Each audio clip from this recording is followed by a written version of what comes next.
তুমি তোমার স্ত্রীকে তোমার বাড়ি ছাড়া কোথাও যেতে দিও না। খালার বাড়ি যেতে পাবে না, ফুফুর বাড়ি যেতে পাবে না, মায়ের বাড়ি যেতে পাবে না, নানির বাড়ি যেতে পাবে না।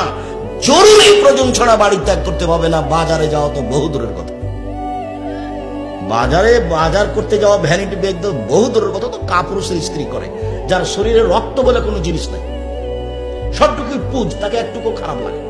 সারাদিন যদি বউ ধাক্কা খায় মানুষের সাথে, রিক্সাওয়ালার সাথে, তার গায়ে একটু কেমন লাগে না? তারপরে শরীরে কোনো রক্ত নেই, পুজ কাজ করে না। আমরা যদি কোনোদিন রিক্সায় উঠি আর একটু যদি আমাদের বইয়ের শরীরে একটু যদি খালি রিক্সার কোনো একটা রিক্সাওয়ালার লেগে যায়, আরে সারা দিন ধাক্কা খাচ্ছে বাজারে গিয়ে, তার শরীরে একটু 19-20 মনে হয়, একেবারে কাপুরুষ। বউ মাঠে থাক আর ঘাটে থাক, তার কিছু আসে যায় না। এই যে সেই জোহর থেকে বাজার করছে, আপনার মেয়েটা যেখানে বাজার করছে ক্লাস 10-এ পড়ে, ক্লাস 10-এ পড়ে, 8-এ যেদিন উঠেছে সেদিন সে যুবতী হয়েছে, হায়েজ হয়েছে। বিবাহ হলে তার 3টে ছেলে হতো, কোন শরমে সে এখানে বাজারে দাঁড়িয়ে আছে? ওকে হিন্দুর মেয়ে আপনি আমাকে বললেই হবে?